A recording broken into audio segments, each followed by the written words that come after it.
नमस्कार दोस्तों, जय हिंद, वंदे मातरम। अपना सक्षम पॉइंट यूट्यूब चैनल पर एक बार फिर से आप सभी का हार्दिक स्वागत है। नाथ पब्लिकेशन की हम बुक की सीरीज में कल हमने दो चैप्टर किए थे, जिसमें सूत्रकाल, महाकाव्य काल, महाजनपद काल और गणराज्य काल के बारे में पढ़ा था।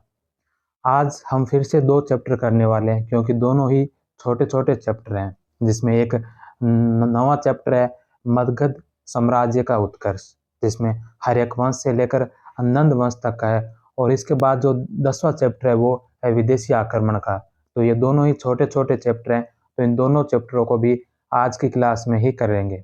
उसके बाद आगे की क्लास में हम 11वां नंबर चैप्टर शुरू करेंगे, जो होगा मौर्य साम्राज्य का। तो हम करते हैं आज के इस चैप्टर को शुरू, मगध साम्राज्य के उत्कर्ष को। और हाँ, जिन्होंने अभी तक हमारे चैनल को सब्सक्राइब नहीं किया है, कृपया करके वो चैनल को सब्सक्राइब भी कर लेवें। और वीडियो अगर अच्छे लग रहे हैं आपको, तो वीडियो को लाइक भी कर दिया करो। वीडियो लाइक करने में, चैनल सब्सक्राइब करने में ना आपके पैसे लगते हैं, ना मुझे पैसे मिलते हैं, लेकिन एक मोटिवेशन मिलता है कि हाँ, इतने लोगों को अच्छा लग रहा है वीडियो, तो आगे और वीडियो बनाने में मोटिवेशन मिलता है। तो आप चैनल को, जिन्होंने अभी तक सब्सक्राइब नहीं कर रखा है, जिन्होंने चैनल सब्सक्राइब कर दिया उनका बहुत बहुत धन्यवाद। जिन्होंने नहीं कर रखा है वो चैनल को सब्सक्राइब कर लो। तो करते हैं फिर आज की क्लास को शुरू। एक शक्तिशाली साम्राज्य के रूप में मगध का उत्थान होने पर इस पर शासन करने वाला प्रथम राजवंश पुराणों के अनुसार अवधूत वंश था। वहीं बौद्ध ग्रंथों के अनुसार यह राजवंश हर्यक राजवंश था। अन्य साक्ष्यों का अध्ययन करने से ज्ञात होता है कि पुराणों का कथन असत्य है। वास्तव में मगध साम्राज्य पर शासन करने वाला प्रथम राजवंश हर्यक राजवंश ही था। तो अब देखते हैं हर्यक राजवंश के बारे में। हर्यक राजवंश, जिसने 544 ईसा पूर्व से लेकर 412 ईसा पूर्व तक शासन किया था। इसमें पहले जो शासक थे वो थे बिंबिसार, जिन्होंने 544 ईसा पूर्व से लेकर 492 ईसा पूर्व तक शासन किया था। मगध साम्राज्य की महत्ता का वास्तविक संस्थापक राजा बिंबिसार था। हर्यक कुल के लोग नाग वंश की एक उपशाखा थे। डी.आर. भंडारकर का मानना था कि बिंबिसार पहले लिच्छवियों का सेनापति था और अपनी योग्यता के दम पर मगध का शासक बना। परंतु बौद्ध ग्रंथों के अनुसार बिंबिसार जब 15 वर्ष का था, तभी उसके पिता ने उसे मगध का राजा बनाया था। बिंबिसार बिंबिसार के पिता का नाम क्षेत्रोदस, मत्स्य पुराण में, दीप वंश में बौद्धिस और तिब्बत अनुश्रुतियों में जो महापद्म मिलता है। जैन साहित्य में बिंबिसार को श्रेणिक कहा गया। बिंबिसार एक महत्वाकांक्षी शासक था। सर्वप्रथम उसने अपने प्रमुख राजवंशों में वैवाहिक संबंध स्थापित कर अपनी स्थिति सुदृढ़ की थी। बिंबिसार ने चेलना या छेलना, जो लिच्छवी शासक चेटक की पुत्री थी, महाकोसला, जो कौशल नरेश प्रसेनजीत की बहन थी, क्षेमा, जो मध्य देश की राजकुमारी थी, आदि राजकुमारियों से विवाह किए थे। संभव है कि कुछ अन्य राजवंशों के साथ भी उसने वैवाहिक संबंध स्थापित किया हो, क्योंकि महावग में उसकी 500 रानियों का उल्लेख हुआ है। अवंती के शक्तिशाली राजा प्रद्योत के साथ ही बिंबिसार ने मैत्री संबंध स्थापित किए। एक बार जब प्रद्योत पांडु रोग से ग्रसित था, तो बिंबिसार ने अपने राजवेद जीवक को उसकी शुश्रूषा के लिए भेजा। रोरुक, सिंध के शासक रुद्रादयन तथा गंधार के पुकुसाती भी उसके मित्र थे। विवाहों तथा मैत्री संबंधों द्वारा अपनी आंतरिक स्थिति मजबूत कर लेने के पश्चात बिंबिसार ने अपना विजय कार्य प्रारंभ किया। इस विजय की प्रक्रिया में उसने अपने पड़ोसी राज्य अंग को जीतकर मगध साम्राज्य में मिला लिया। अंग का शासक ब्रह्मदत्त मारा गया तथा वहां बिंबिसार ने अपने पुत्र अजातशत्रु को उपराजा वायसराय के पद पर नियुक्त किया। बिंबिसार की अंग विजय ने मगध के इस विजय तथा विस्तार का दौर प्रारंभ किया, जो अशोक द्वारा कलिंग विजय के बाद तलवार रख देने के साथ समाप्त हुआ। मगध का लगभग संपूर्ण बिहार पर अधिकार हो गया। बुद्धघोष के अनुसार बिंबिसार के साम्राज्य में 80,000 गांव थे तथा उसका विस्तार 300 लीग लगभग 900 मील था। ऐसा माना जाता है कि बिंबिसार ने राजगृह नामक नगर की स्थापना करवाई थी। बिंबिसार महात्मा बुद्ध का मित्र व संरक्षक था। विनय पिटक से ज्ञात होता है कि बुद्ध से मिलने के बाद बिंबिसार ने बौद्ध धर्म ग्रहण किया था तथा वेलुवन नामक उद्यान बुद्ध तथा संघ के निमित्त प्रदान किया। बुद्ध के प्रति अपनी श्रद्धा के कारण समस्त भिक्षुओं के लिए तर्पणीय गंगा नदी पार करने वाला जो शुल्क था, तर्पणीय कर को माफ कर दिया। बिंबिसार ने लगभग 52 वर्षों तक शासन किया। उसका अंत दुखद हुआ। बौद्ध तथा जैन ग्रंथों से ज्ञात होता है कि उसके पुत्र अजातशत्रु ने उसे बंदी बनाकर कारागार में डाल दिया, जहां भीषण यातनाओं से उसे मार डाला था। उसके पश्चात शासक बनता है अजातशत्रु। अजातशत्रु जो 492 ईसा पूर्व से लेकर 460 ईसा पूर्व तक शासक रहता है। बिंबिसार के पश्चात उसका पुत्र कुणिक कुणिक जो अजातशत्रु के नाम से मगध का शासक बना। इसके समय में कौशल का मगध से संघर्ष छिड़ गया। बौद्ध ग्रंथों से ज्ञात होता है कि बिंबिसार की मृत्यु के बाद उसकी पत्नी कौशला देवी की भी दुख से मृत्यु हो गई। पर सेनजीत इस घटना से बड़ा क्रुद्ध हुआ तथा उसने काशी, जो बिंबिसार को कौशल ने दहेज में दिया था, पर पुनः अपना अधिकार कर लिया। यही कौशल तथा मगध के बीच संघर्ष का कारण सिद्ध हुआ। इस संघर्ष का कोई अंतिम परिणाम नहीं प्राप्त हुआ और बाद में दोनों नरेशों के बीच संधि हो गई तथा परसेनजीत ने अपनी पुत्री वाजिरा का विवाह अजातशत्रु से कर दिया तथा पुनः काशी के ऊपर उसका अधिकार स्वीकार कर लिया। ऐसा लगता है कि अजातशत्रु के समय में काशी का प्रांत अंतिम रूप से मगध में मिला लिया गया था। कौशल से निपटने के बाद अजातशत्रु ने वज्जी संघ की ओर ध्यान दिया। वैशाली वज्जी संघ का प्रमुख था, जहां के शासक लिच्छवी थे। इस संघ के लिए निम्नलिखित कारण उत्तरदायी माने जाते हैं। पहला, सुमंगल विलासिनी से ज्ञात होता है कि गंगा नदी के किनारे एक रत्नों की खान थी। वज्जी तथा मगध दोनों ने इसके बराबर भाग लेने के लिए समझौता किया था। वज्जियों ने इस समझौते का उल्लंघन करके संपूर्ण खान पर अधिकार कर लिया। जैन ग्रंथ इसका कारण यह बताते हैं कि बिंबिसार ने लिच्छवी राजकुमारी चेलेना से उत्पन्न अपने दो पुत्रों हल और बेहल को अपना हाथी सेनाग सेचनक तथा रत्नों का एक हार दिया था। अजातशत्रु ने उनसे यह हाथी व हार प्राप्त करना चाहता था। इस पर हल और बेहल अपने नाना चेटक के पास भाग गए। अजातशत्रु ने लिच्छवी शासक चेटक से अपने सौतेले भाइयों हल और बेहल को वापस देने को कहा, जिसे चेटक ने अस्वीकार कर दिया। इसी पर अजातशत्रु ने लिच्छवियों के विरुद्ध युद्ध घोषित किया था। वज्जियों लिच्छवी वज्जी संघ के ही सदस्य थे। वज्जियों के संभावित आक्रमण से अपने राज्य की सुरक्षा के लिए सर्वप्रथम पाटलिग्राम में अजातशत्रु ने एक सुदृढ़ दुर्ग का निर्माण करवाया। तत्पश्चात उसके मंत्री वस्कार औसर सुनहिद को भेजकर वज्जी संघ में फूट डलवा दी। ऐसा माना जाता है कि इस संबंध में अजातशत्रु ने महात्मा बुद्ध से परामर्श किया तथा उन्होंने ही उसे यह बताया कि वज्जी संघ का विनाश भेद द्वारा ही संभव है। वस्कार ने अत्यंत कुशलतापूर्वक इस कार्य को पूरा किया तथा वज्जियों को परस्पर लड़ा दिया था। अजातशत्रु ने एक बड़ी सेना के साथ लिच्छवियों पर आक्रमण किया। जैन ग्रंथों से पता चलता है कि इस युद्ध में उसने प्रथम बार रथ मुसल तथा महाशिला कंटक जैसे दो नए हथियारों का प्रयोग किया। वज्जियों को हराकर उनका साम्राज्य मगध साम्राज्य में मिला लिया गया। वज्जी संघ को पराजित करने के पश्चात अजातशत्रु ने मल्ल संघ को भी पराजित किया। अब मगध का प्रतिद्वंदी केवल अवंती का राज्य था। मध्यम निकाय से ज्ञात होता है कि अवंती नरेश प्रद्योत के आक्रमण से अपनी राजधानी राजगृह को सुरक्षित करने के लिए अजातशत्रु ने उसका दुर्गीकरण करवाया था। इसके पश्चात अजातशत्रु ने वत्स नरेश उदयन के साथ मित्रता के स्थापित की। भास के अनुसार अजातशत्रु की कन्या पद्मावती का विवाह वत्सराज उदयन के साथ हुआ। उदयन ने अजातशत्रु व प्रद्योत के बीच मध्यस्थता करके संघर्ष को टाल दिया। अजातशत्रु की धार्मिक नीति उदार थी। ऐसा प्रतीत होता है कि पहले वह जैन धर्म से प्रभावित था, परंतु बाद में बौद्ध हो गया।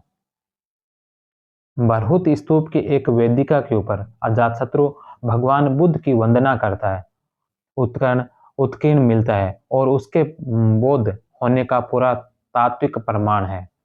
उसके शासनकाल के 8वें वर्ष में बुद्ध को महानिर्वाण प्राप्त हुआ। महात्मा बुद्ध के महानिर्वाण प्राप्त के पश्चात उनके अवशेषों पर उसने राजगृह में स्तूप का निर्माण करवाया। महावीर स्वामी व मक्खली गोसाल भी अजातशत्रु के समय मृत्यु को प्राप्त हुए थे। अजातशत्रु के शासनकाल में राजगृह की सप्तपर्णी गुफा में प्रथम बौद्ध संगीत का आयोजन किया गया था। सिंहली अनुश्रुति के अनुसार लगभग 32 वर्षों तक शासन करने के बाद अजातशत्रु अपने पुत्र उदयन द्वारा मार डाला गया। तो अजातशत्रु भी अपने पिता बिंबिसार की हत्या करके शासक बना था और अजातशत्रु की मृत्यु भी उदयन उसके पुत्र उदयन ने हत्या कर दी थी। उसके पश्चात उदयन या जिसे उदयभद्र कहा गया यह शासक बनता है। उदयन 460 से लेकर 444 ईसा पूर्व तक शासक रहा। अजातशत्रु के बाद उसका पुत्र उदयन अथवा उदयभद्र मगध का राजा हुआ। जैन ग्रंथों में उसकी माता का नाम पद्मावती मिलता है। बौद्ध ग्रंथों में उसे पितृहंता कहा गया। उदयन अपने पिता के शासनकाल में चंपा का उपराजा या वायसराय था। उदयन के शासनकाल में गंगा और सोन नदियों के संगम पर पाटलिपुत्र नामक नगर की स्थापना हुई। उसने राजगृह से इसी स्थान पर अपनी राजधानी स्थानांतरित की। उदयन जैन मतानुयायी था। उदयन की धोखे से हत्या कर दी गई थी। यह हत्यारा अवंती नरेश पालक द्वारा नियुक्त कोई गुप्तचर था। बौद्ध ग्रंथों में उदयन के 3 पुत्रों का उल्लेख है, अनिरुद्ध, मुंडक और नागदशक। इन तीनों को पितृहंता कहा गया, जिन्होंने बारी बारी से शासन किया। तो यह पूरा वंश ही पितृहंता था। पहले अजातशत्रु ने हत्या की, उसके बाद उदयन ने की, फिर उसके बाद उदयन के पुत्रों ने भी अपने पिता की हत्या करवाई। अंतिम राजा नागदशक कुछ प्रसिद्ध था। पुराण में उसे दर्शक कहा जाता है। नागदशक के शासन के विरुद्ध विद्रोह हुआ तथा जनता ने इसे सिंहासन से उतारकर शिशुनाग नामक एक योग्य अमात्य, इस समय शिशुनाग बनारस का अमात्य था, तो शिशुनाग नाम के एक योग्य अमात्य को राजा बनाया। शिशुनाग के राज्यारोहण से मगध में जिस नवीन वंश की स्थापना हुई उसे शेषुनाग वंश के नाम से जाना गया। तो अब हर्यक वंश के पश्चात दूसरा मगध का वंश आता है शेषुनाग वंश, जो 412 से लेकर 344 ईसा पूर्व तक शासन करता है। इसका पहला शासक शिशुनाग, जो 412 से लेकर 394 ईसा पूर्व तक इसने शासन किया। शिशुनाग भी नाग वंश से ही संबंधित था। महावंश टीका में उसे एक लिच्छवी राजा की वेश्या पत्नी से उत्पन्न कहा गया। पुराण उसे क्षत्रिय कहते हैं। शिशुनाग अंतिम हर्यक शासक नागदशक का प्रधान सेनापति था। शिशुनाग ने अवंती पर विजय प्राप्त की। शिशुनाग ने अवंती नरेश अवंती वर्धन को पराजित किया। अवंती राज्य की विजय एक महान सफलता थी। इस विजय से शिशुनाग का वत्स के ऊपर भी अधिकार हो गया, क्योंकि अवंती के वत्स जो है वो अवंती के ही अधीन था। डॉक्टर भंडारकर का अनुमान है कि इस समय कौशल भी मगध की अधीनता में आ गया था। शिशुनाग ने वैशाली नगर को दूसरी राजधानी बनाया, जो बाद में उसकी प्रधान राजधानी बनी। शिशुनाग के बाद शासक बनता है कालाशोक या काकवर्ण कहा गया, जो 394 ईसा पूर्व से लेकर 366 ईसा पूर्व तक शासक रहता है। महावंश के अनुसार शिशुनाग की मृत्यु के पश्चात उसका पुत्र कालाशोक राजा बना। पुराणों में उसी को काकवर्ण कहा गया। तो महावंश पुराण में इसे कालाशोक कहा और पुराणों में इसे काकवर्ण नाम दिया गया। उसने अपनी राजधानी को पुनः पाटलिपुत्र में स्थानांतरित कर दिया। इस समय के बाद पाटलिपुत्र में ही मगध की राजधानी रही। कालाशोक के शासनकाल में वैशाली में बौद्ध धर्म की द्वितीय संगीति का आयोजन हुआ था। इस संगीति में महाकश्यप के नेतृत्व में महासंगिक तथा महाकचायन के नेतृत्व में घेरवादी या स्थविर का उदय हुआ। घेरवादी बौद्ध धर्म का प्राचीनतम संप्रदाय है। बाण भट्ट के हर्षचरित से पता चलता है कि काकवर्ण की राजधानी के समीप घूमते हुए किसी व्यक्ति ने गले में छुरा भोंक कर हत्या कर दी। यह हत्यारा नंद वंश का पहला राजा महापद्म नंद था। महाबोधि वंश के अनुसार कालाशोक के 10 पुत्र, जिन्होंने सम्मिलित रूप से 22 वर्षों तक राज्य किया था। नंदीवर्धन अथवा महानंदिन शेषुनाग वंश का अंतिम शासक था। तो शेषुनाग वंश, इसके पश्चात जो तीसरा वंश आता है वो है नंद वंश, जिसने 344 ईसा पूर्व से लेकर 322 ईसा पूर्व तक 22 वर्षों तक ही शासन किया था। जिसमें महापद्म नंद ने शेषुनाग वंश का अंत कर नंद वंश की स्थापना की। वह वंचित वर्ग से संबंधित था। पुराण में उसे महापद्म कहते हैं, जबकि महाबोधि वंश में उसे उग्रसेन कहा गया। यूनानी लेखक कर्टियस के अनुसार अग्रमीज उग्रसेन्य घनानंद का पिता नाई जाति का था। अपनी सुंदरता के कारण रानी का प्रेम पात्र बन गया तथा छल से राजा की हत्या कर दी तथा राजकुमारों के संरक्षण के बहाने राजगद्दी हत्या ली। नंद वंश में कुल 9 राजा हुए और इसी कारण इसे नवनंद कहा जाता है। महाबोधि में उनके नाम इस प्रकार मिलते हैं: पहला उग्रसेन, फिर पंडुक, तीसरा पंडुगति, चौथा भूतगाल, पांचवा राष्ट्रपाल, छठा गोविशानक, सातवां दस सिदक, आठवां केवर्त और नवा घनानंद। इसमें प्रथम अर्थात उग्रसेन को पुराणों में महापद्म कहा गया। शेष 8 उसी के पुत्र थे। महापद्म नंद की उपलब्धियां। महापद्म नंद अभी तक मगध के सिंहासन पर बैठने वाले राजाओं में सर्वाधिक शक्तिशाली सिद्ध हुआ। वह कली का अंश, सभी क्षत्रियों का नाश करने वाला, सर्व क्षत्रांतक, दूसरे परशुराम का अवतार था, जिसने उससे अपने समय के सभी प्रमुख राजवंशों की विजय की। उसने एक छत्र शासन की स्थापना की तथा एकराट की उपाधि ग्रहण की। महापद्म नंद ने इक्ष्वाकु महापद्म नंद ने इक्ष्वाकु, पांचाल, हेहय, कलिंग, अस्मक, कुरु, मैथिल या मिथिला, सूरसेन, वितिहोत्र जैसे राज्यों को परास्त किया। इसी प्रकार अपनी विजयों के फलस्वरूप महापद्म नंद ने मगध को एक विशाल साम्राज्य में परिणत कर दिया। विंध्य पर्वत के दक्षिण में विजय वैजयंती फहराने वाला पहला मगध का शासक था।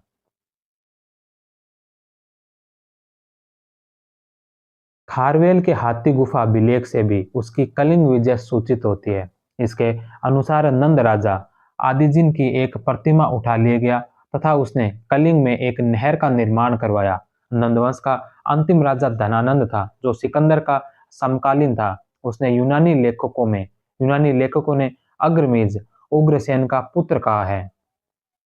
जेनोफोन जेनोफोन उसे बहुत धनाढ्य व्यक्ति बताता है। भद्रसाल उसका सेनापति था। राक्षस राज उसका अमात्य था।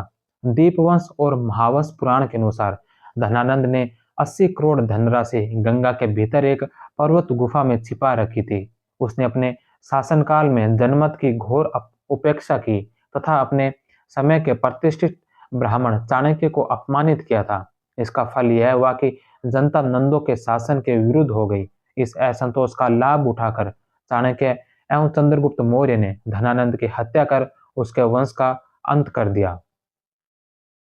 व्याकरणाचार्य पाणिनि महापद्म नंद के मित्र थे और उन्होंने पाटलिपुत्र में रहकर ही शिक्षा पाई थी। वर्ष, उपवर्ष, वर रुचि, कात्यायन जैसे विद्वान भी नंद काल में ही उत्पन्न हुए थे। नंद शासक जैन मत के पोषक थे तथा उन्होंने अपने शासन में कई जैन मंत्रियों को नियुक्त किया था। इनमें प्रथम मंत्री कल्प था। घनानंद के जैन अमात्य शाकटाल और स्थूलभद्र थे। राज्य और मगध में मिलाने वाले शासक। अंग को जो बिंबिसार ने, अंग प्रथम राज्य था जिसको मगध साम्राज्य में मिलाया। अंग को जो मगध साम्राज्य में मिलाया था बिंबिसार ने। कौशल और वज्जी को अजातशत्रु ने मगध साम्राज्य में मिलाया था। अजातशत्रु ने काशी को वैवाहिक संबंध द्वारा मगध साम्राज्य में मिलाया था। अवंती का जो शिशुनाग ने मगध साम्राज्य के अंदर मिलाया था। वत्स का विलय पूर्व में प्रद्योत द्वारा अवंती में किया जा चुका था, अतः वत्स पर भी शिशुनाग का अधिकार हो गया। पांचाल, अस्मक, सूरसेन, कुरु, कलिंग, हेय को महापद्म नंद ने मगध साम्राज्य में मिलाया था। अब कुछ शासकों के नाम है और उनकी उपाधियां है। तो सबसे पहला है बिंबिसार। बिंबिसार को जैन साहित्य में श्रेणिक उपाधि दी गई है। सैन्य, यह प्रथम शासक था जिसने स्थायी सेना का गठन किया, इसलिए इसकी सैन्य उपाधि भी मिलती है। अजातशत्रु, अजातशत्रु की जैन स्रोतों के अंदर पुणिक नाम मिलता है। सुमंगल विलासिनी में वैदेही पुत्र और कथा कोश और ओपापति सूत्र में देवनप्रिय नाम मिलता है। उदयन को गार्गी संहिता में धर्मात्मा कहा गया और महापद्मनंद, महापद्मनंद को महाबोधि में उग्रसेन कहा। पुराणों में शूद्रा गर्भोद्भव का सर्वछंत्रा छत्रांतक, अप्रो परशुराम, द्वितीय परशुराम और भार्गव जैसे इसके उपाधियां मिलती है। घनानंद, घनानंद को अग्रमीज और जेंडरमीज, यूनानी लेखकों के द्वारा जो घनानंद को अग्रमीज और जेंडरमीज उपाधियां दी गई थी। तो ये था मगध साम्राज्य के उत्कर्ष का एक छोटा सा चैप्टर, जिसके अंदर हमने 3 वंशों के बारे में पढ़ा, जिसमें हर्यक वंश, शिशुनाग वंश और नंद वंश के बारे में। नंद वंश के पश्चात चंद्रगुप्त मौर्य मौर्य साम्राज्य की स्थापना करता है, जिसके बारे में हम कल पढ़ेंगे। उससे पहले हम कुछ विदेशी जो आक्रमण हुए थे, इस समय के जो विदेशी आक्रमण हुए उनके बारे में देखते हैं। एक छोटा सा चैप्टर और है, तो विदेशी आक्रमणों के बारे में पढ़ते हैं। मौर्य साम्राज्य की स्थापना से पहले मगध सम्राटों का अधिकार क्षेत्र भारत के पश्चिमोत्तर प्रदेशों तक विस्तृत नहीं हो पाया था। पश्चिमोत्तर प्रदेशों में घोर अराजकता एवं अव्यवस्था का वातावरण व्याप्त था। परिणाम स्वरूप देश का यह प्रदेश 2 विदेशी आक्रमणों का शिकार हुआ। भारत पर पहला विदेशी आक्रमण पारसिक ईरान का हकमनी साम्राज्य के शासक कुरुस या साइरस द्वितीय के नेतृत्व में हुआ था। हकमनी आक्रमण या पारसिक आक्रमण 6ठी शताब्दी ईसा पूर्व के मध्य कुरुस अथवा साइरस द्वितीय, जो 558 से लेकर 530 ईसा पूर्व तक इसने शासन किया था, नामक एक महत्वाकांक्षी व्यक्ति ने ईरान में हकमनी साम्राज्य की स्थापना की। उसके साम्राज्य की पूर्वी सीमा भारत को स्पर्श करती थी। इस आक्रमण के विषय में क्लासिकल यूनानी रोमन लेखकों के विवरण से ही हमारे ज्ञान के एकमात्र स्रोत है। इन लेखकों में जेनोफोन, टेसियस, स्ट्रेबो तथा एरियन प्रमुख है। सिकंदर के जल सेनानायक न्याकर्स के विवरण से हमें ज्ञात होता है कि साइरस ने जेड्रोसिया के रेगिस्तान से होकर भारत भर आक्रमण करने का प्रयास किया था, परंतु उसे असफलता का सामना करना पड़ा। रोमन लेखक प्लिनी के विवरण से ज्ञात होता है कि साइरस ने कपिसा नगर को ध्वस्त किया। ऐसा प्रतीत होता है कि अपनी प्रारंभिक असफलता से साइरस निराश नहीं हुआ और उसने दूसरी बार काबुल घाटी की ओर से भारत पर आक्रमण किया और इस बार उसे सफलता प्राप्त हुई। इस बार साइरस ईरान तथा भारत के मध्यवर्ती प्रदेशों को जीतने में सफल हुआ। इस संबंध में एडवर्ड मेयर का निष्कर्ष सबसे अधिक तर्कसंगत लगता है। साइरस ने हिंदू कुश तथा काबुल घाटी, विशेष रूप से गंधार की भारतीय जनजातियों को जीत लिया था। इसके पश्चात साइरस के पश्चात आता है दारा प्रथम, जो 522 से 486 ईसा पूर्व तक का इसका शासनकाल रहा था। भारत पर अगला आक्रमण हकमनी शासक दारा प्रथम के नेतृत्व में हुआ। दारा ने 517 ईसा पूर्व में अपने नौसेना अध्यक्ष स्काइलेक्स के नेतृत्व में एक जहाजी बेड़ा सिंधु नदी मार्ग की खोज के लिए भेजा था। दारा के शासनकाल के 3 अभिलेख बेहिस्तून, पर्सिपोलिस तथा नक्श ए रुस्तम से भारत पर पारसिक आक्रमण के विषय में महत्वपूर्ण सूचना मिलती है। इन अभिलेख प्रमाणों की पुष्टि यूनानी इतिहासकार हेरोडोटस के विवरण से प्राप्त होती है। वह हमें बताता है कि भारत दारा के साम्राज्य का 20वां प्रांत था। यह सबसे घनी आबादी वाला प्रदेश था और यहाँ से दारा को उसके संपूर्ण राजस्व का 3रा भाग कर के रूप में प्राप्त होता था। यह धनराशि 360 टैलेंट स्वर्ण चूर्ण के बराबर थी। हेरोडोटस के आधार पर यह स्पष्ट हो जाता है कि दारा के साम्राज्य में संपूर्ण सिंधु घाटी का प्रदेश सम्मिलित हो गया था तथा पूर्व की ओर उसका विस्तार राजपुताना के रेगिस्तान तक था। इस प्रकार दारा की विजयों ने समस्त सिंधु घाटी को एकता के सूत्र में आबद्ध कर भारत का संपर्क पाश्चात्य जगत से जोड़ दिया दारा प्रथम का शासनकाल भारत में पारसिक आधिपत्य के चरमोत्कर्ष को व्यक्त करता है। दारा प्रथम की मृत्यु के बाद उसका पुत्र जरकशीज, जो 486 से 465 ईसा पूर्व तक शासक रहा था, जर्सिक पारसिक साम्राज्य का शासक बना। पर्सिपोलिस से प्राप्त जर्कसीज के एक लेख में भारत के 3 प्रदेशों गांधार, सतगु तथा सिंध का स्पष्ट रूप से उल्लेख हुआ है। इससे प्रकट होता है कि उसने अपने पिता के भारतीय साम्राज्य को सुरक्षित रखा। जर्कसीज छयार्स पहला विदेशी शासक था जिसने भारतीयों को अपनी सेना में भर्ती किया। अंतिम पारसिक सम्राट दारा तृतीय था। आरबेला का युद्ध जो 331 ईसा पूर्व में हुआ था, सिकंदर ने दारा तृतीय को बुरी तरह परास्त कर उसकी विशाल सेना को नष्ट भ्रष्ट कर दिया। इसी पराजय के साथ ही भारत से पारसिक आधिपत्य की समाप्ति हुई। राजनीतिक दृष्टि से भारत पर पारसिक आक्रमण का कोई ठोस प्रभाव नहीं पड़ा था तथा उत्तर भारत उससे पूर्णतः अप्रभावित रहा था। परंतु सांस्कृतिक दृष्टि से भारत पर इसके महत्वपूर्ण परिणाम सामने आए। भारतीय विद्वान एवं दार्शनिक पाश्चात्य ज्ञान विज्ञान से परिचित हुए। स्काइलेक्स जैसे यूनानी भारत की यात्रा पर आए तथा हेरोडोटस तथा टेसेस जैसे इतिहासकारों ने अपने ग्रंथों के लिए महत्वपूर्ण सूचनाएं एकत्रित की। आर.एस. शर्मा के अनुसार ईरानियों के माध्यम से यूनानियों को भारत की महान संपदा के विषय में ज्ञात हुआ, जिसे प्राप्त करने के लोभ में कालांतर में यहाँ सिकंदर ने आक्रमण किया। पारसिक संपर्क के फलस्वरूप भारत के पश्चिमोत्तर प्रदेश में खरोष्ठी नामक एक नई लिपि का जन्म हुआ, जो ईरानी अरेमैक लिपि से उत्पन्न हुई थी। इसी प्रकार सम्राट के जन्मदिन पर केश प्रक्षालन की प्रथा ईरान से ग्रहण की गई।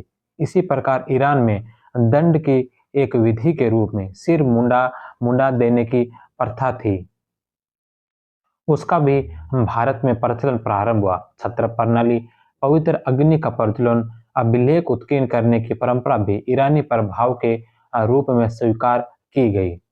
इसके पश्चात आता है सिकंदर का भारतीय आक्रमण।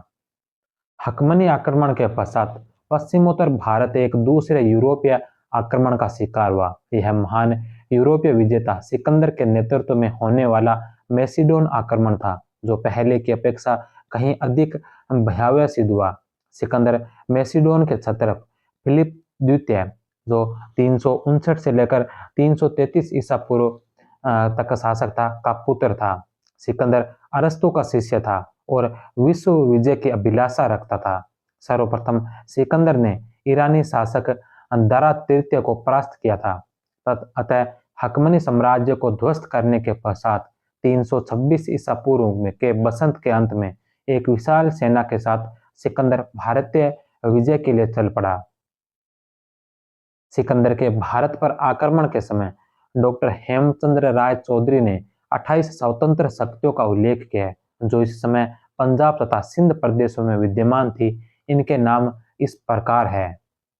तो ये 28 स्वतंत्र शक्तियां कौन सी थी? तो इसमें सबसे पहले ऑस्पेशियन या अस्मक, सिंध के पश्चिमी व काबुल के उत्तर में स्थित गुरेंस प्रदेश गोरी, अस्मकों व अश्वकों के मध्य स्थित अस्केनोज, असक, स्वात घाटी में स्थित मेगासा या मशक जिनकी राजधानी थी। चौथे नंबर पर है निशा, जो काबुल व सिंध नदियों के मध्य स्थित है। 5वें नंबर पर है प्यूकेलाइट्स या पुष्कारवती, पश्चिमी गांधार, पेशावर में स्थित। 6ठे नंबर पर है तक्षशिला, सिंधु व झेलम के मध्य, पूर्वी गांधार, रावलपिंडी में स्थित। 7वें नंबर पर है अरसेक्स, उड़ीसा, पूर्व में कंबोज का एक भाग, आधुनिक हजारा में स्थित। 8वें नंबर पर है अभिसार, झेलम व चिनाब के मध्य स्थित प्राचीन कंबोज का भाग। 9वें नंबर पर है पुरु राज्य, झेलम व चिनाब के मध्य स्थित। स्टेबो के अनुसार इस राज्य में 300 नगर थे। 10वें नंबर पर है ग्लोकनिकई प्रदेश चीन नदी के पश्चिम में स्थित। 11वें नंबर पर है गांधारिस, चिनाब व रावी के मध्य, गांधार राज्य का पूर्वी भाग, पौरव के भतीजे पुरु का शासन था। 12वें नंबर पर है अद्रेस्ताई जो रावी नदी के पूर्व में स्थित है, पिम्परपा इनकी राजधानी थी। 13वें नंबर पर है कथाई या कठ, झेलम व चिनाब के मध्य स्थित, जिनकी राजधानी सांगल थी। 14वें नंबर पर है सोफाइट्स, सोफाइट्स या सोभूति, झेलम का तटवर्ती राज्य। वह राज्य नमक उत्पादन के लिए प्रसिद्ध था। यहाँ अपंग व स्वस्थ बालकों में भेद के लिए अधिकारी नियुक्त किए गए थे। यहाँ के शासक ने द्रम नामक सिक्के प्रचलित किए तथा जिन पर यूनानी में सोफाइट्स अंकित था। कर्टियस ने सोभूति राजा व सिकंदर के मध्य हुए नाट्य स्वाद का विवरण भी दिया है। 15वें नंबर पर है फेगेल्स या फेगेला, रावी व व्यास के मध्य। 16वें नंबर पर है सिबोई, सिवी, झेलम व चिनाब नदियों के नीचे सोरकोट का क्षेत्र। 17वें नंबर पर है आगलसोई जो सिवी का पड़ोसी राज्य था। 18वें नंबर पर है ओक्सीडुका या क्षुद्रक, व्यास नदी के तट पर। 19वें नंबर पर है मलव या मालव, रावी नदी के दोनों तट पर स्थित मालव व क्षुद्रक ने संगठित रूप से सिकंदर का प्रतिरोध किया था।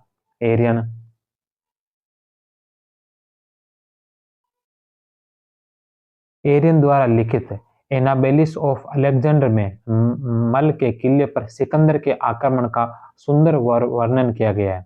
20 नंबर की थे आबस्टनो या अम्बस्ट, चिनाब व सिंधु के संगम के ऊपरी प्रदेश में स्थित। 21वें नंबर पर थे जाथरो या छत्री, चिनाब व रावी के मध्य। 22वें नंबर पर ओसिडियोई वसाती, चिनाब के तटवर्ती भाग में स्थित। 23वें नंबर पर सोदराई, 24वें नंबर पर मसनोई जो उत्तरी सिंध में स्थित थे। 25वें नंबर पर है मेसिकेनेस या मूसिक, आधुनिक सिंध का अधिकांश प्रदेश।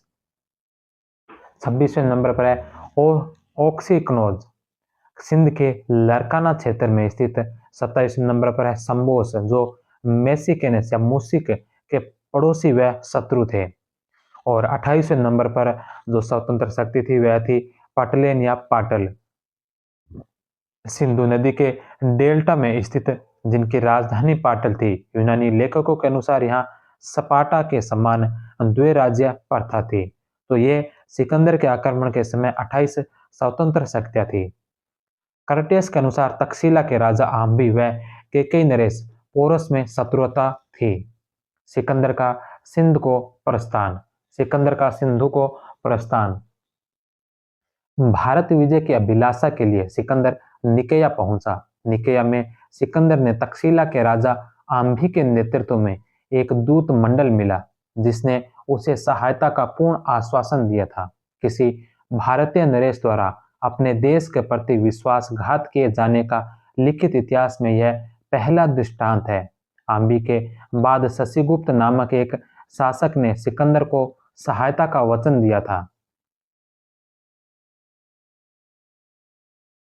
इसके बाद सिकंदर ने अपने सेना को दो भागों में विभक्त किया। एक भाग को उसने हेपेस्त्यान तथा पेरिडियस नामक अपने दो सेनापतियों के नेतृत्व में काबुल नदी के किनारे खैबर दर्रे से होते हुए सिंधु नदी तक पहुंचने का आदेश दिया। प्रथम सैन्य दल को मार्ग में पुष्कलावती के शासक अष्टक अष्टीज हस्ती से कड़ा संघर्ष करना पड़ा, जिसमें अष्टक वीर गति को प्राप्त हुआ। दूसरी सेना का नेतृत्व सिकंदर खुद कर रहा था। सिकंदर को कपिसा तथा तक्षशिला के बीच बसी हुई अनेक स्वाधीनता प्रिय तथा लड़ाकू जनजातियों से युद्ध करना पड़ा था। एरियन ने इन पर्वतीय क्षेत्र की जातियों को अस्पेशियन, गेरियन तथा अस्केनिया कहा। सिकंदर इन्हें जीतने में सफल रहा। इसके पश्चात सिकंदर निसा की ओर बढ़ा। निसा जाति ने बिना युद्ध के सिकंदर की अधीनता स्वीकार कर ली तथा अपने को यूनानियों का वंशज बताया। इसके बाद सिकंदर ने अशोकों के राज्य में प्रवेश किया, जिनकी राजधानी मशग में थी। भीषण प्रतिरोध के पश्चात सिकंदर विजय रहा। यूनानी लेखकों के विवरण से ज्ञात होता है कि इस राज्य की स्त्रियों ने पुरुषों की मृत्यु के बाद युद्ध किया। सिकंदर ने इस नगर की सभी स्त्रियों को मौत के घाट उतार दिया। इस प्रकार दोनों सेनाएं विजय प्राप्त करती हुई यहाँ कुछ दिन विश्राम करने के पश्चात 326 ईसा पूर्व में सिकंदर ने सिंधु नदी पार कर भारत भूमि पर कदम रखा। सिंधु नदी पार करने के बाद तक्षशिला के शासक आम्भी, जिसका राज्य सिंधु तथा झेलम नदियों के बीच में फैला था, ने अपनी पूरी प्रजा तथा सेना के साथ सिकंदर के सम्मुख आत्मसमर्पण कर दिया तथा अपनी राजधानी में सिकंदर का भव्य स्वागत किया। यहाँ से सिकंदर ने झेलम तथा चिनाब के मध्यवर्ती प्रदेश के शासक पोरस पुरु से आत्मसमर्पण की मांग की। झेलम वितत्सा का युद्ध 326 ईसा पूर्व में हाइडे स्पीच का युद्ध कहा जाता है। पोरस ने आत्मसमर्पण की मांग के प्रत्युत्तर में सिकंदर को रण क्षेत्र में मिलने को कहा। इसके बाद पोरस तथा सिकंदर की सेनाएं झेलम नदी के पूर्वी तथा पश्चिमी तटों पर आ डटे। दोनों पक्ष कुछ दिन आमने सामने डटे रहे। अंत में एक रात जब भीषण वर्षा हुई, सिकंदर ने अपनी सेना को झेलम नदी के पार उतार दिया। पोरस की सेना के विशालकाय हाथी और धनुष यूनानी सेना के तीव्रगामी घोड़ों के सामने नहीं टिक सके। युद्ध का परिणाम सिकंदर के पक्ष में रहा। अहमबी घायल पोरस को आत्मसमर्पण हेतु मनाने आ भी गया, पर पोरस ने उसे दुत्कार कर भगा दिया। अहमबी के वापस लौटने के बाद सिकंदर ने दूसरा दूत मंडल पोरस को मनाने के लिए भेजा। इसमें पोरस का मित्र मेरुस भी था। उसके प्रयास से पोरस आत्मसमर्पण के लिए राजी हो गया तथा उसने अपने को यूनानी सेना के हवाले कर दिया।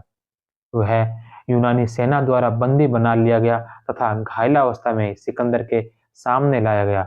उसके शरीर पर 9 घाव थे। सिकंदर ने पोरस की वीरता की प्रशंसा की तथा पूछा, तुम्हारे साथ कैसा बर्ताव किया जाए। पोरस ने बड़ी निर्भीकता एवं गौरव के साथ उत्तर दिया, जैसा एक राजा दूसरे राजा के साथ करता है। पोरस की वीरता से सिकंदर प्रभावित हुआ और उसे उसका राज्य लौटाकर सिकंदर ने पोरस से मित्रता कर ली। इसके बाद सिकंदर ने 2 नगरों की स्थापना की। पहला नगर रण क्षेत्र में ही विजय के उपलक्ष्य में बसाया गया, जिसका नाम निकेया विजयनगर रखा गया। दूसरा नगर झेलम नदी के दूसरे तट पर उस स्थान पर बसाया जहां सिकंदर का प्रिय घोड़ा बऊ कैफला मारा गया था। घोड़े के नाम पर इस नगर का नाम भी बऊ कैफला रखा गया। झेलम ने झेलम के युद्ध में पोरस को परास्त करने के पश्चात सिकंदर ने चिनाब नदी के पश्चिमी तट पर स्थित ग्लोचुकायन राज्य पर आक्रमण किया। इसी बीच अश्वकों के प्रदेश में विद्रोह उठ खड़ा हुआ तथा यूनानी क्षत्रप निकानोर मौत के घाट उतार दिया गया। यद्यपि यह विद्रोह दबा दिया गया था, इसके पश्चात सिकंदर ने चिनाब नदी पार कर गांधारी राज्य में प्रवेश किया। यह पोरस का भतीजा छोटा पुरु शासन कर रहा था। वह अपना राज्य छोड़कर भाग गया तथा सिकंदर ने चेनाब और रावी नदी के बीच में उसे उसके राज्य पर अधिकार कर लिया। इसके पश्चात रावी नदी के किनारे अदृष्टाई राज्य पर आक्रमण कर उसकी राजधानी पिंपरमा पर अधिकार कर लिया। रावी नदी पार कर अगला गणराज्य कट था, जो सबसे अधिक लड़ाकू योद्धा माने जाते थे। सिकंदर के अश्वारोही यहाँ निसफल हो गए। अंततः पोरस की 5000 सैन्य सहायता से उसे परास्त कर दिया। कठों के राजधानी नगर संगल को ध्वस्त कर दिया तथा कठों की सामूहिक हत्या कर दी गई। यह प्रदेश भी पोरस के अधीन कर दिया गया। यहाँ से सिकंदर व्यास नदी के तट पर पहुंचा। व्यास नदी सिकंदर के उत्कर्ष का चरम बिंदु सिद्ध हुई। यहाँ पर भगल नामक सरदार ने सिकंदर व उसके सैनिकों को नंद राजवंश की सैन्य शक्ति से अवगत कराया। नंद राजवंश की सैन्य शक्ति के भय से सिकंदर की सेना ने हाइफेसिस व्यास नदी से आगे बढ़ने से मना कर दिया। व्यास नदी के तट पर सिकंदर ने यूनानी देवताओं की स्मृति में 12 वेदिका स्तंभ स्थापित करवाए। सिकंदर के लाखों प्रयास के बाद भी उसकी सेना आगे बढ़ने को तैयार नहीं हुई। अंततः उसने सैनिकों को वापसी का आदेश दे दिया। लंबे समय से युद्धरत होना और नंदों की ख्याति से भयभीत होना सिकंदर की सेना के आगे बढ़ने से इनकार करने की प्रमुख वजह थी। निराश सिकंदर जिस मार्ग से आया था, उसी मार्ग से उसने वापस लौटने का निश्चय किया। उसने व्यास तथा झेलम नदी के बीच संपूर्ण प्रदेश पोरस के अधिकार में छोड़ दिया। आम्बी को झेलम के पश्चिमी तथा अबिसार को अरसेज राज्य के साथ कश्मीर के भूभाग में उसने शासन करने का अधिकार दिया। डियोडोरस के अनुसार यहाँ द्विराज्य शासन व्यवस्था थी। यहाँ बुजुर्गों की सफा कुलवृद्धों की सहायता से दो वंशानुगत राजा शासन करते थे। यहाँ एक नई छत्रपी गठित कर पिथोन को वहां का छत्रप नियुक्त किया। यह सिकंदर की अंतिम विजय थी। इस व्यवस्था स्थापना के बाद सिकंदर पाटल पहुंचा। 325 ईसा पूर्व के सितंबर माह में सिकंदर ने पाटल से यूनान को प्रस्थान किया, किंतु मार्ग में ही 322 ईसा पूर्व में मस्तिष्क ज्वर के कारण सिकंदर बेबीलोनिया में मृत्यु को प्राप्त हो गया। भारतवर्ष पर सिकंदर के आक्रमण के प्रभाव के विषय में विद्वानों में गहरा मतभेद है। इतिहासकार विंसेंट स्मिथ सिकंदर के आक्रमण का प्रभाव बताते हुए लिखते हैं कि भारत अपरिवर्तित रहा। युद्ध के घाव शीघ्र भर गए। जब धीर बेलों तथा उन्हीं के समान धीर किसानों ने अपना परिश्रम प्रारंभ कर दिया, तो ध्वस्त खेत एक बार फिर लहला उठे। वे स्थान जहां लाखों सैनिक युद्ध में मारे गए थे, फिर उमड़ते हुए जन समुदाय से भर गए। भारत का यूनानीकरण नहीं हुआ। वह अपना शानदार पृथकता का जीवन व्यतीत करता रहा और मैसेडोनियन झंझावात के प्रभाव से शीघ्र भूल गया। यद्यपि इतिहासकार का यह कथन सत्य है कि भारत का यूनानीकरण नहीं हुआ, तथापि इस आधार पर ऐसा नहीं माना जा सकता कि सिकंदर के आक्रमण का भारत पर कोई प्रभाव नहीं पड़ा। सिकंदर के आगमन से पूर्व पश्चिमोत्तर भारत अनेक छोटे छोटे राज्यों में विभक्त था। सिकंदर ने उन्हें विजित कर इन भागों में राजनीतिक एकता की स्थापना की। सिकंदर के आक्रमण के फलस्वरूप भारत तथा पश्चिमी देशों के बीच व्यापारिक संबंध और दृढ़ हुए। व्यापारिक संपर्क की वृद्धि के फलस्वरूप भारत में यूनानी मुद्राओं के अनुकरण पर उलुक शैली के सिक्के ढाले गए।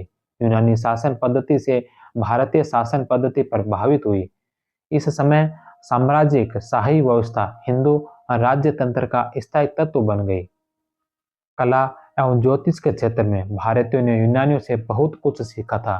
कालांतर में पश्चिमोत्तर प्रदेश में गांधार कला शैली यूनानी कला के प्रभाव से ही विकसित हुई थी।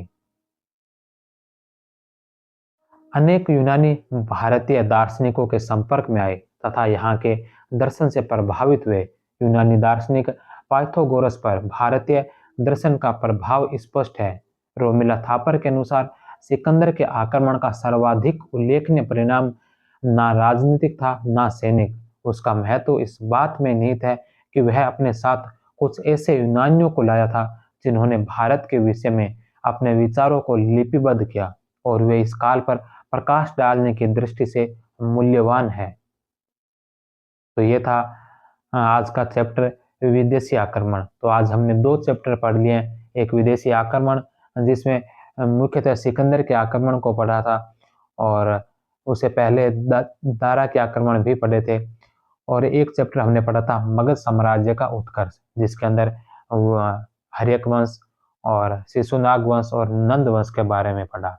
नंद वंश के बाद मगध पर जो शासन किया था वह किया था मौर्यों ने। तो मौर्य साम्राज्य के बारे में हम अगली क्लास में पढ़ेंगे। तब तक आप सभी का बहुत बहुत धन्यवाद। जय हिंद, वंदे मातरम।